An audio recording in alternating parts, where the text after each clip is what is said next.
What did I learn? Well, I want to tell you the story of Annie. Someone in big law actually works at a firm that may be represented here tonight.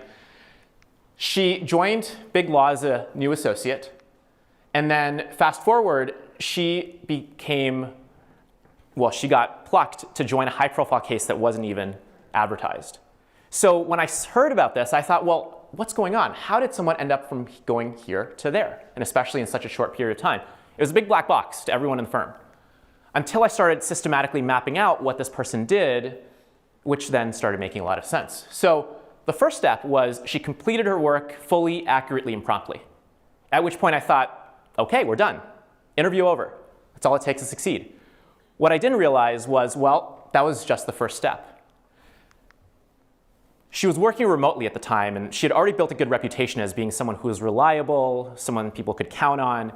But when she walked into the office for the first time, she decided to do something that no one else was doing, which was to walk the halls. And I've actually heard this term used at a number of firms. She walked the halls and she just knocked on the glass window to some of her colleagues and said, "Hi, I'm Annie. We had worked together, but I never actually gotten a chance to see you in person. Just wanted to put a face to a name, wanted to see you in 3 dimensions, and just basically introduce myself." And she then asked, "Hey, how is that project coming along? Would love to learn more about it. You mentioned that you're off to a wedding. How did that go?"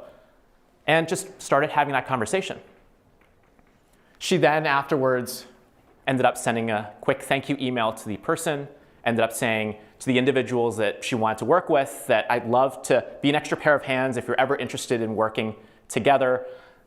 Love to hopefully hear from you again and to eventually work with you. Several weeks later, actually just 1 week later, she got invited and she responded right away, and just like that, she ended up getting onto this project.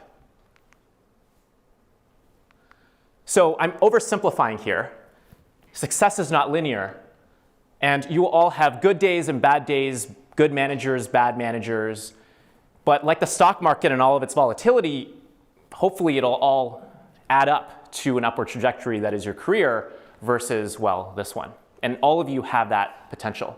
So what did Annie understand that others did not? Well, she first followed through. Second, she broke the silence. Third, she had a conversation. Fourth, she followed up. And 5, she replied quickly. That's it.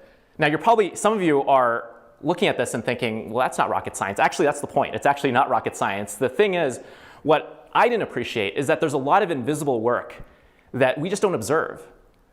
And we assume that someone who gets onto these high-profile assignments just got it out of luck or sheer willpower, when really there's, well, all of this invisible work that's, again, very basic, but not often implemented. And this became a habit of Annie's, and this is eventually how she got onto these cases that, well, no one ever really even knew about. And by the way, I'm here talking about the life that awaits you when you join a law firm, but while all of these steps are just as applicable to all of you tonight and in a recruiting context. Well, showing up, you registered for an employer event. You showed up on time, ready to engage. You will, hopefully, all of you approach different people and introduce yourselves. You'll ask open-ended questions and keep the conversation going. You'll send personalized follow-up emails within 24 hours, tonight, tomorrow morning. You'll get invited and you'll respond right away because people can't read your mind and don't know if you're not responding because you're not interested or because you're busy. And then you'll hopefully, all of you, get that offer from your top choice employer. So why did I ask this poll? Well, it's because it's a bad question.